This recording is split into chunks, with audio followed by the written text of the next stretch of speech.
Hello students, welcome to BSc knowledge hub. तो भाई कैसे हो सब? एकदम फर्स्ट क्लास हो?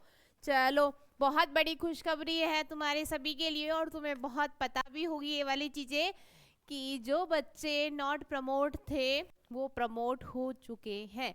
मतलब फिर से आपको तैयारी में लग जाना है, फिर से मेहनत करनी है और इस बार इस तरीके से मेहनत करनी है कि ना तो यूनिवर्सिटी को और ना जो कॉपी चेक करने वाले प्रोफेसर को ऐसा नहीं होना चाहिए कि वो किसी भी हालत में आपके नंबर काट सके। तो फुल जोश के साथ आपको तैयारी करनी है थर्ड सेमेस्टर और फिफ्थ सेमेस्टर की। ठीक है, और बहुत जल्द 10 तारीख तक आपके रिजल्ट जारी हो जाएंगे और बहुत जल्द थर्ड सेमेस्टर और फिफ्थ सेमेस्टर के फॉर्म भी स्टार्ट हो जाएंगे। अभी हम बात करते हैं फर्स्ट सेमेस्टर वाले बच्चों की। भाई नए नए बच्चे हैं, थोड़ा डर लग रहा होगा कि भाई अभी तो हमने बीएससी में एडमिशन लिया है और लेते ही ये क्या चल रहा है बैक पे बैक आ रही है, बैक प्रमोट हो रहे हैं, नोट प्रमोट हो रहे हैं बच्चे, है ना। तो बच्चों, आप सभी से यही कहना है कि परेशान होने की बिल्कुल भी ज़रूरत नहीं है, क्योंकि बीएससी नॉलेज हब की पूरी टीम आप सभी के साथ है, आप सभी के लिए खड़ी हुई है। आपको जो भी प्रॉब्लम होगी वो सब हम सॉल्व करेंगे। तो उसी के साथ मैं आपके लिए लेके आई हूँ प्रीवियस ईयर वाले क्वेश्चन। ठीक है, हमें देखो इतना टाइम तो नहीं है कि पूरा सिलेबस मैं आपको यहाँ पे करवाऊँ, बाकी कोई दिक्कत नहीं है। पिछली बार जैसे हमने किया था ना थर्ड सेमेस्टर में, सॉरी सेकंड और फोर्थ सेमेस्टर में, और आपने देखा भी होगा कि 90% हमारे जो क्वेश्चन हैं मैच हुए, यहाँ तक कि आपके सीरीज नंबर भी आपके एकदम सेम आए हैं।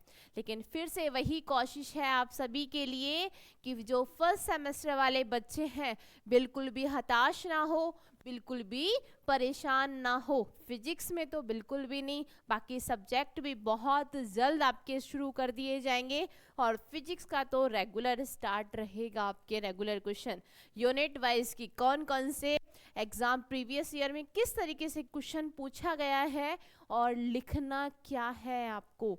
ठीक है भाई, स्टार्ट करें।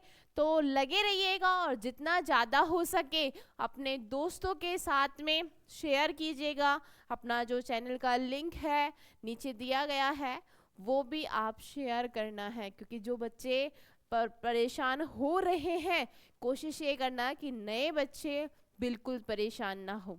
ठीक है, तो स्टार्ट करते हैं। सबसे पहले बात आती है यूनिट फर्स्ट। किसकी बात आ रही है भाई? Unit first. यूनिट फर्स्ट की आप बात कर रहे हो। मैकेनिक्स चलती है आपके बुक, सभी को पता होगा, चलती है ना मैकेनिक्स। ये चीजें सभी को पता होगी, बिल्कुल पता होगी। तो देखो यूनिट फर्स्ट में जो सबसे पहले जो क्वेश्चन बनता है, चाहे वो शॉर्ट नोट में आए आपके क्वेश्चन, चाहे वो बड़े क्वेश्चन में आएगा जरूर क्वेश्चन, क्योंकि स्टार्टिंग में क्या पूछा जाता है, जड़त्वीय और अजड़त्वीय निर्देशांक तंत्र क्या कहते हैं या क्या होता है। तो हम स्टार्ट करें। तैयार हो? सोना नहीं है, सर्दी का मौसम है, बिल्कुल नहीं सोना है। तो आ जाओ भाई। सबसे पहले मैं बात करती हूँ, देखो थोड़ा समझ लेते हैं फिर स्टार्ट करते हैं। सबसे पहले बात करते हैं हम निर्देश तंत्र की। क्या होता है भाई निर्देश तंत्र? सभी ने पढ़ा है, फ्रेम ऑफ रेफरेंस बिल्कुल पढ़ा होगा सभी ने। क्या होता है, एक्स वाई जेड प्लेन में लेते हैं, टी में लेते हैं या नहीं है? लेते हैं ना। एसटीआर में भी आप पढ़ के आते हो और ये भी पढ़ के आते हो कि निर्देश तंत्र आप दो फॉर्म में पढ़ते हो। दो होते हैं, कौन कौन से? जड़त्वीय और अजड़त्वीय। जड़त्वीय और अजड़त्वीय। इनर्शियल फ्रेम ऑफ रेफरेंस और non inertial frame of reference. कैसा? इनर्शियल फ्रेम ऑफ रेफरेंस और non inertial frame of reference. ये आप सभी भाई पढ़ के आते हो। चलो बात करते हैं भाई जड़त्वीय और अजड़त्वीय क्या है, क्योंकि क्वेश्चन में भी यही पूछा गया है। और ये ध्यान से देखना कितनी बार ये क्वेश्चन रिपीट हुआ है। राजस्थान विश्वविद्यालय 2023, 17, 15 और ये बहुत बार दिया गया। एक भी बार ऐसा नहीं है जो लगातार ये क्वेश्चन नहीं दे रहा है।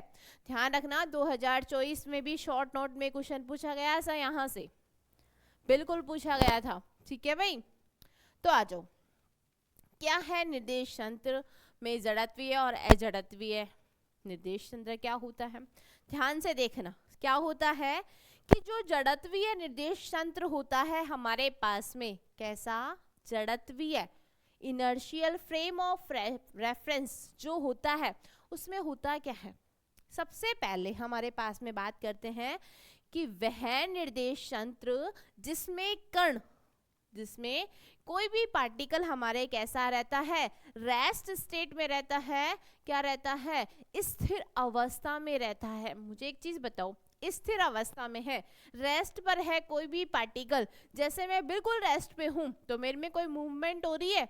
नहीं हो रही है, नहीं हो रही है ना, बिल्कुल नहीं हो रही है। मैं रेस्ट पे हूं। जब रेस्ट पे होता है देन वेलोसिटी कितनी होती है, बताएगा कोई मेरे को? जब पार्टिकल रेस्ट पे होता है तो वेलोसिटी हमारे पास में 0 होती है। तो मुझे एक चीज बताओ, जब वेलोसिटी 0 है तो क्या एक्सेलरेशन भी हमारे पास में 0 ही होगा? होगा या नहीं होगा? होगा ना। मतलब जड़त्वीय निर्देश तंत्र वह निर्देश तंत्र होता है जिसमें कोई कण हमारे पास में क्या है? स्थिर अवस्था में उपस्थित हो, अर्थात कैसा हो? त्वरण रहित हो। ध्यान रखना, त्वरण रहित हो, मतलब एक्सेलरेशन क्या है? 0 है हमारे पास में। तो इस निर्देश तंत्र को आप कौन सा बोलते हो? जड़त्वीय निर्देश तंत्र कहते हैं। समझ में आया भाई? चलो, एक चीज और कहना चाहूंगी कि जड़त्वीय जो निर्देश तंत्र है न्यूटन के सेकंड लॉ को फॉलो करता है।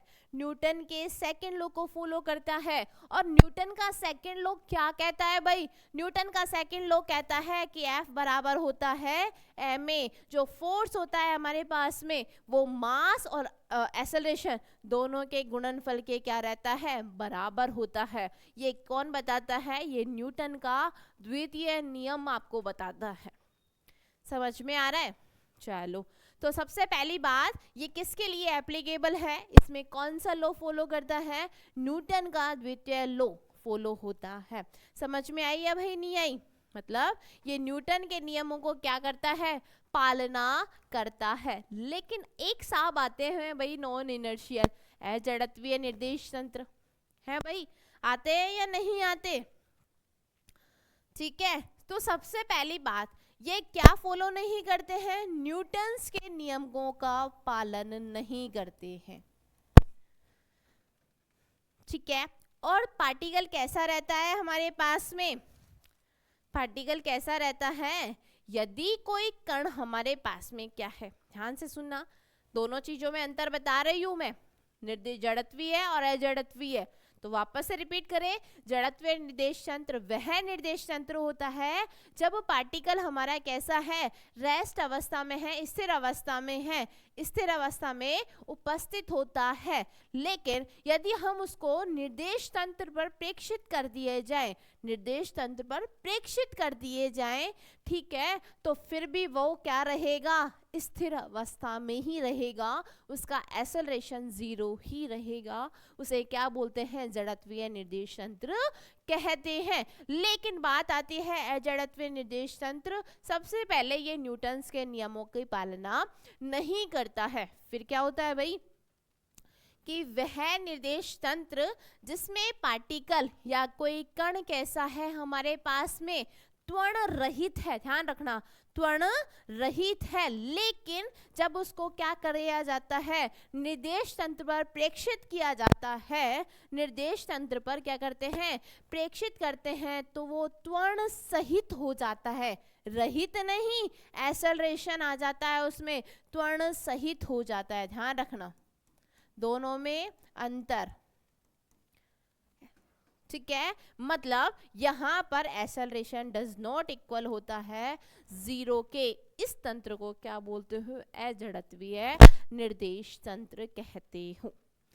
इतनी बात समझ में आ गई इन दोनों में? तो आपको क्या लिखना है? ये जो क्वेश्चन है ये इसका आंसर मैंने दे दिया, लेकिन फिर भी तो लिखाना ही तो है, तो लिखें। तैयार हो? चलो तो भाई स्टार्ट करो, लिखें, आ जाओ। तो सबसे पहले डालना, हाँ, जड़त्वीय निर्देश तंत्र।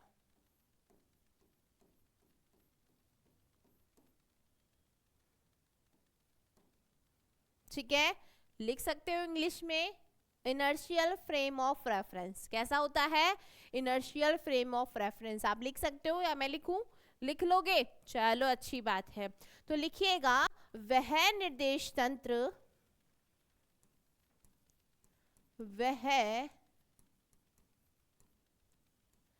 निर्देश तंत्र, समझ में आ रहा है, जिसमें कण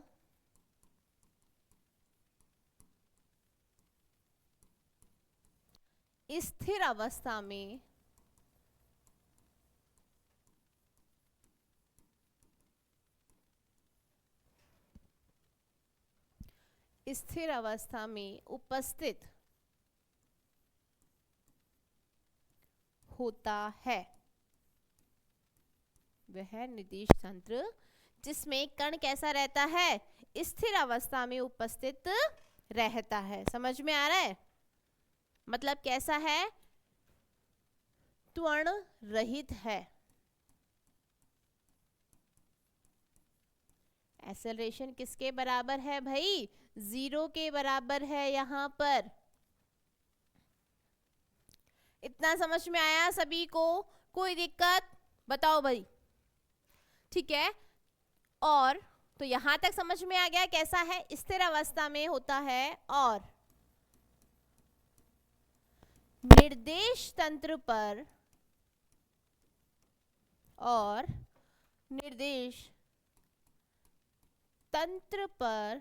प्रेक्षित करने पर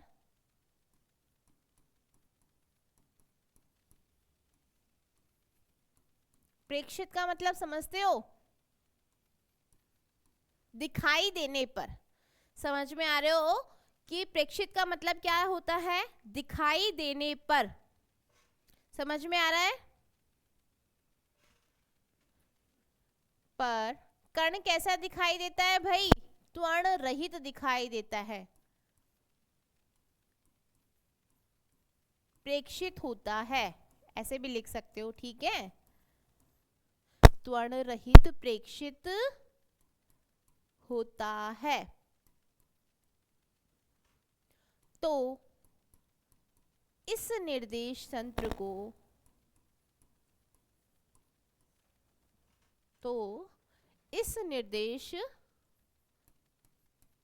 तंत्र को क्या कहते हैं? जड़त्वीय निर्देश तंत्र कहते हैं।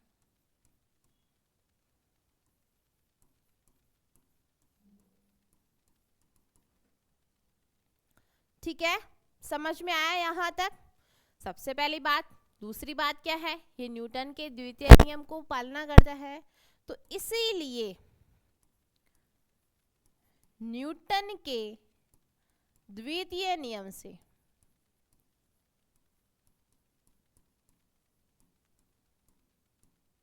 क्या होता है भाई? बताया था कि F बराबर होता है किसके? ma की। होता है या नहीं होता है ये बताओ। ठीक है, समझ में आ गया? चलो, ये हमारे पास जब हम क्या लगा रहे हैं? किसी भी एक्सटर्नल फोर्स नहीं लगा रहे हैं। कब? जब हम कोई भी बाह्य बल नहीं लगा रहे हैं, तो एक लाइन लिखना यहां पर, बाह्य बल की अनुपस्थिति में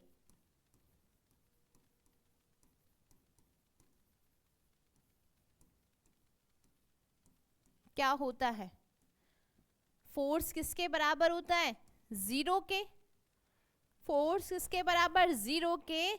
मतलब एम ए किसके बराबर? जीरो के। तो यहां से ए किसके बराबर आ जाएगा? जीरो के बराबर आ जाएगा। आएगा या नहीं आएगा? आएगा ना? यहां से लिख सकते हो, बिल्कुल लिख सकते हो। ठीक है, जब एक्सेलरेशन किसके बराबर है? जीरो के बराबर। तो आप क्या जानते हो? बताओ भाई, बताओ। हम जानते हैं कि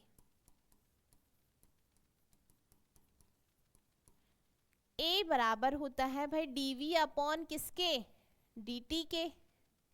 देन तब तो dv अपॉन dt किसके बराबर होगा? जीरो के बराबर होगा। तो यहां से dv किसके बराबर होगा? जीरो के। जब दोनों तरफ क्या करेंगे आप? समाकलन करोगे। ध्यान रखना, दोनों तरफ कर रहे हो समाकलन? कर दे।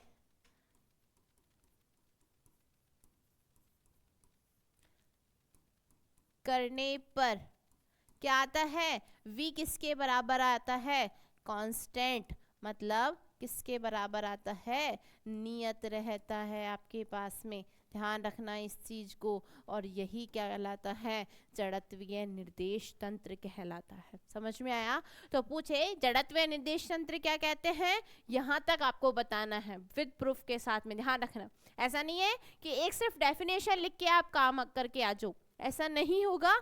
कुछ भी नहीं बताना है, थोड़ा डिटेल में बताना है आपको।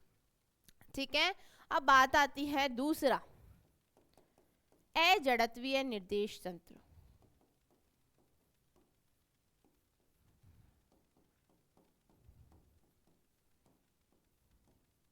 भाई क्वेश्चन जो पूछा है उसी के हिसाब से ही चलेंगे ना, कि पहले उसने पूछा है जड़त्वीय अजड़त्वीय निर्देश तंत्र क्या होता है, तो लिखना है अजड़त्वीय निर्देश तंत्र non inertial frame of reference. समझ में आया? कि वह निर्देश तंत्र जो न्यूटन के नियमों की पालना नहीं करता है। समझ में आया? तो लिखिएगा कि वह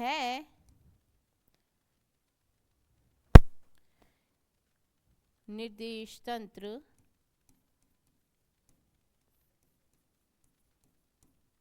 जो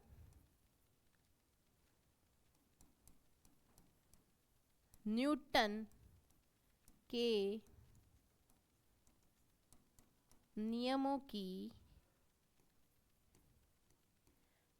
पालना नहीं करता है। सबसे पहले समझ में आया? फिर आगे बात आती है, लिखें तो लिखिएगा कि वह निर्देश तंत्र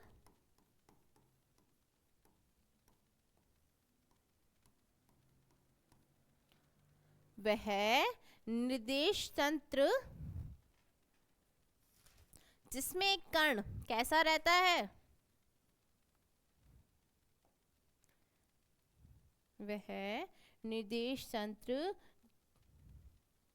जिसमें कण, सॉरी क्या लिखा था भाई हमने, कि वह निर्देश तंत्र जो किसकी पालना नहीं करता है? न्यूटन के नियम की पालना नहीं करता है। अर्थात यदि कण त्वरण रहित उपस्थित हो, पहले त्वरण रहित उपस्थित हो और निर्देश तंत्र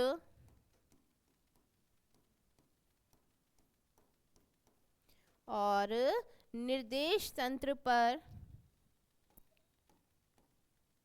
प्रेक्षित करने पर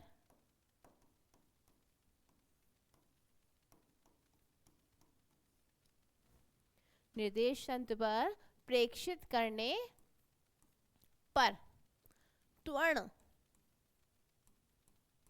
सहित, ध्यान रखना,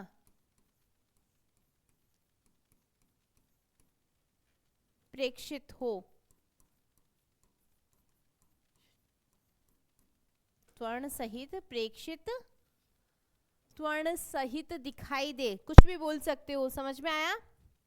त्वरण सहित प्रेक्षित हो, क्या कहलाता है? अजड़त्वीय निर्देश तंत्र कहलाता है।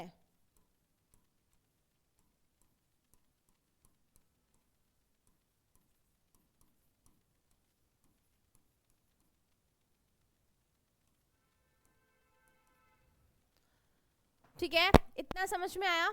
चलो भाई अब देखो, ये तो आपके जो स्टार्टिंग में क्वेश्चन पूछा गया था वो हमने बता दिया।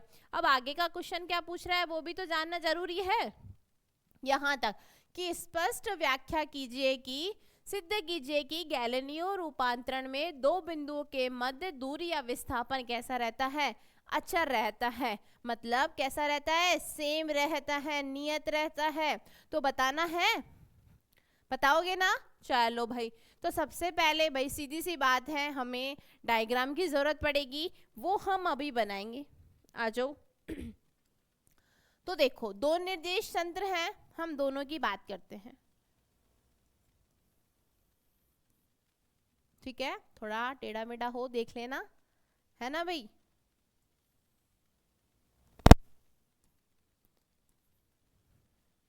दिखाई दे रहा है? चलो, ये एस निर्देश तंत्र है, ये एस डैश है। इसका सेंटर पॉइंट ये क्या है बताओ? ये x हुआ, ये y, ये z, ये z डैश, ये x डैश, ये y डैश। ठीक है, ये o हो गया, ये o डैश हो गया। यहां तक समझ में आया? चलो, दूसरी बात क्या करते हैं, यहाँ पर हम बात कर रहे हैं कि इस निर्देश तंत्र पर क्या है? एक दो बिंदु है, एक P है मेरे पास में, एक बिंदु क्या है? कोई Q बिंदु है।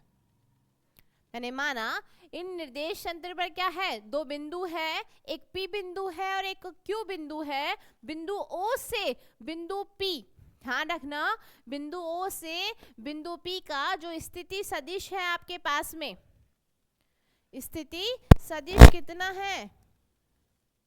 एक मिनट,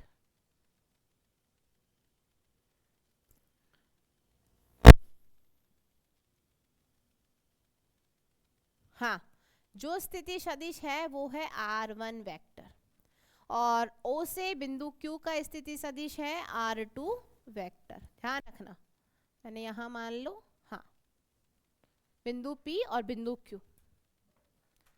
ठीक है चलो, दूसरी बात आती है कि O डैश से स्थिति सदिश कितना है बिंदु P का, और O Q डैश से कितना है? तो इससे है R1 डैश और इससे है R2 डैश। यहां तक समझ में आया? बताओ तो इस चीज को जो आपने बनाया है वो लिखना भी तो है, तो लिखिएगा, माना एस जो निर्देश तंत्र है हमारा वो क्या है? स्थिर अवस्था में है, जबकि एस डैश इसके सापेक्ष कैसा है? गति अवस्था में है। गतिशील निर्देश तंत्र कौन सा है? एस डैश है, और एस क्या है? स्थिर अवस्था में हमारे पास में निर्देश तंत्र है। तो लिखिएगा भाई, हाँ लिखें, तैयार हो तो लिखिएगा कि माना एस निर्देश तंत्र, ठीक है, स्थिर निर्देश तंत्र। एस क्या है? हमारे पास में स्थिर निर्देश तंत्र है, समझ में आया? जिसमें दो बिंदु कौन कौन से हैं? P और Q, जिसमें दो बिंदुओं के स्थिति सदिश, बिंदुओं P व Q के स्थिति सदिश क्रमशः कितने हैं भाई? R1 वेक्टर व R2 वेक्टर है। दिखाई दे रहा है? समझ में आ रहा है? अरे आवाज आ रही है प्रॉपर? चलो ठीक है। इसीलिए जो हम बात करते हैं निर्देश तंत्र S से, ध्यान रखना P और Q के मध्य जो क्या है हमारे पास में, विस्थापन कितना होगा भाई? P और Q के मध्य विस्थापन कितना होगा? जल्दी बताओ फटाफट से। आप इसको एक त्रिभुज के नियम से भी सॉल्व कर सकते हो या नहीं कर सकते, कि दो भुजाओं का योग तीसरी भुजा के योग के क्या रहता है, सॉरी, दो भुजाओं का योग तीसरी भुजा के बराबर रहता है। क्या होता है? त्रिभुज का नियम पढ़ते हैं हम ये, अरे याद है या नहीं है? तो लिखिएगा, इसलिए निर्देश तंत्र S में, देखो अभी करेंगे, निर्देश तंत्र S में इन बिंदुओं के मध्य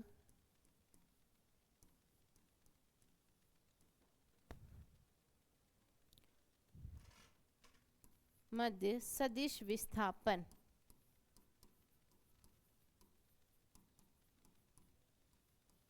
देखो आप एक को लिख सकते हो, त्रिभुज कौन सा लिया है आपने? O P Q, ध्यान रखना। अब बात आ रही है पहले ये इसकी, फिर बात करेंगे इसकी। ओके, हाँ आ जाओ। त्रिभुज OPQ से त्रिभुज का नियम लगा दे तो हमारे पास में इससे क्या होगा कि हमारे पास में OP प्लस PQ किसके बराबर होगा भाई? OQ के बराबर होगा। सबसे बड़ी भुजा यही वाली है या नहीं है? बताओ भाई। OP वेक्टर PQ वेक्टर किसके बराबर? इसके। तो OP वेक्टर आपके पास में कितनी है? R1 vector plus PQ vector आपको निकालनी है, और OQ वेक्टर कितनी है? R2 vector. तो यदि आप भाई यहाँ से PQ वेक्टर निकालोगे तो क्या R2 vector minus R1 vector नहीं आएगी? बताओ, आएगी या नहीं आएगी? आएगी या नहीं आएगी? बताओ, आएगी ना। और यही क्या है? विस्थापन। ठीक है, तो यहाँ आप लिख देना PQ वेक्टर बराबर R2 माइनस R1 वेक्टर किसके होगा? D वेक्टर के। इक्वेशन नंबर फर्स्ट, विस्थापन को D से रिप्रेजेंट करते हैं, लिख दिया हमने। डिस्प्लेसमेंट कितने हैं? 1 है। समझ में आ गया? चलो अब इसी तरीके से हम S डैश निर्देश तंत्र की बात करेंगे। बोर तो नहीं हो रहे हो? अरे बिल्कुल बोर नहीं होना है, थोड़ा सा बच रहा है बस। हाँ बिल्कुल, तो लिखिएगा, यदि अन्य निर्देश तंत्र, लिखिएगा यहां पर, यदि अन्य गतिशील निर्देश तंत्र कौन सा है भाई? बताओ कौन सा है? S डैश कौन सा है? S डैश में बिंदुओं कौन कौन से? बताओ भाई, कौन कौन से बिंदु आएंगे आपके पास में? वही आएंगे। S डैश में बिंदुओं के स्थिति सदिश कितने होंगे? बताओ।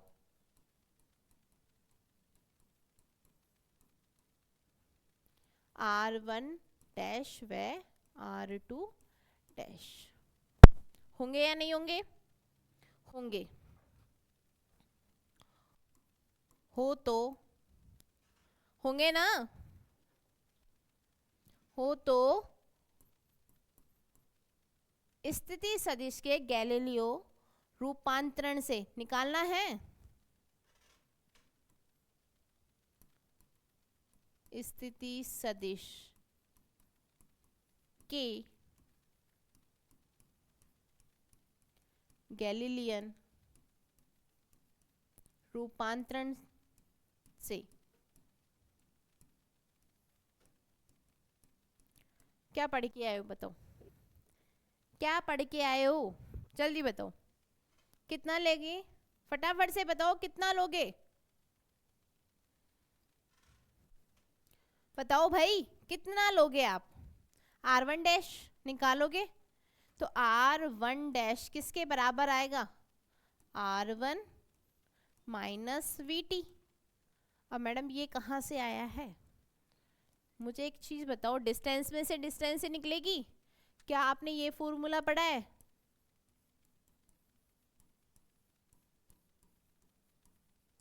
क्या आपको डिस्टेंस निकालनी है, R निकालनी है, तो क्या V इंटू, सॉरी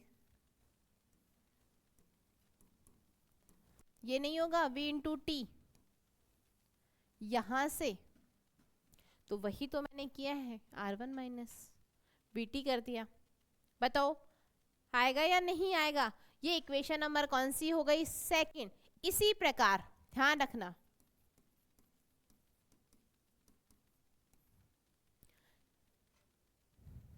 इसी प्रकार आप R2 डैश लिख सकते हो, कितनी आएगी, R2 minus V dash T, equation number third. होगी या नहीं होगी, आप उस डायग्राम से भी इसको सॉल्व कर सकते हो, एक त्रिभुज के लॉ से भी आप इसको सॉल्व कर सकते हो, कोई दिक्कत वाली बात नहीं है, ठीक है। तो ये हमारे पास में R1 डैश और R2 डैश का क्या आ गया, मान आ गया, अतः निर्देश तंत्र लिख सकते हैं, अतः निर्देश तंत्र S डैश में बिंदुओं P व Q के मध्य सदिश विस्थापन, सॉरी सदिश विस्थापन कितना होगा भाई, फटाफट से बताओ कितना होगा, पी क्यू किसके बराबर होगा, R2 dash minus R1 dash के बराबर होगा, है ना, किसके, D डैश के बराबर लिख सकते हैं। तो मुझे ये बताओ, मैं ये वैल्यू रख सकती हूँ, तो लिखिएगा समीकरण 2 व 3 से, लिख दीजिएगा फटाफट से, आइएगा कितनी आएगी आपके पास में, पी क्यू डैश किसके बराबर आएगा, सॉरी पी क्यू लिख सकते हो R2 dash minus R1 dash, R2 dash की वैल्यू R2 माइनस कितना आएगा VT, ठीक है, और कितना आया था माइनस R1 डैश, तो माइनस R1 डैश प्लस कितना आ जाएगा VT, और वे VT से VT कितना हो जाएगा, कैंसिल आउट हो जाएगा, तो कितना बचेगा आपके पास में, R2 माइनस R1 बचेगा, किसके, PQ, ये किसके लिए था, S डैश निर्देश तंत्र के लिए, और विस्थापन किसके बराबर आया था S डैश निर्देश तंत्र में, D डैश के बराबर, तो आप, और ये किसके बराबर आया था, किसके, तो लिखिएगा समीकरण 1 से D डैश बराबर किसके आता है, D के, अतः हम स्पष्ट कर सकते हैं कि क्या बता, जड़त्वीय और अजड़त्वीय निर्देश तंत्र की जब हम बात करते हैं तो हमारे पास में गैलेनियर रूपांतरण से दोनों सदिशों बिंदु P और वे Q के मध्य जो सदिश विस्थापन है वो कैसा प्राप्त होता है, अचर प्राप्त होता है, कैसा प्राप्त होता है, अचर प्राप्त होता है, किससे, गैलीलियन रूपांतरण से। समझ में आया भाई, लिख सकते हैं, तो लिखिएगा अतः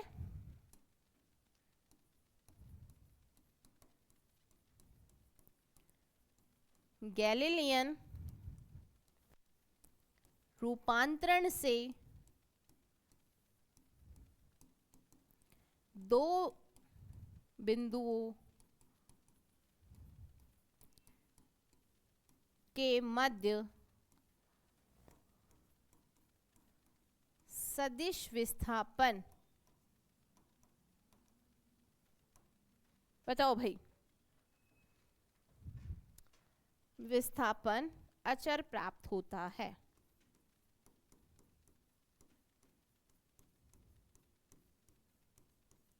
इति सिद्धम, लिख सकते हो, हैंस प्रूव, बताओ भाई। अब यहाँ तक किसी को कोई भी डाउट है? ये सब चीजें हमने पढ़ ली है। क्वेश्चन क्या था वो मैंने आपको बता दिया, निर्देश तंत्र ये भी आपको समझा दिया है। फिर हम बात करते हैं कि हमने निर्देश तंत्र, एजड़त्वीय दोनों की डेफिनेशन पढ़ ली। उसके बाद हमने इसको क्या कर दिया, प्रूफ कर दिया। तो बताओ यहाँ तक किसी को कोई भी चीज की डाउट है? नहीं है। तो डेली हम एक एक क्वेश्चन करेंगे, हर एक 4 यूनिट है हमारे पास में, और एक यूनिट से जो बड़े क्वेश्चन बनते हैं हमारे पास में, देखो छोटे तो आपको पढ़ने पड़ेंगे, जितने भी बड़े क्वेश्चन हैं जो एग्जाम के लिए बिल्कुल आने लायक हैं वो मैं आपको डेली की डेली आपके अपने YouTube channel BSc knowledge hub पर मिलेंगे। और कोशिश करना कि ज़्यादा से ज़्यादा बच्चों को शेयर कर सकते हो। जो भी आपको चीज़ समझ में नहीं आ रही है वो कमेंट सेक्शन में आप कमेंट कर सकते हो, बिल्कुल आपके क्वेश्चन का आंसर दिया जाएगा। तो इसी के साथ मिलते हैं नेक्स्ट वीडियो में, तब तक के लिए राधे राधे।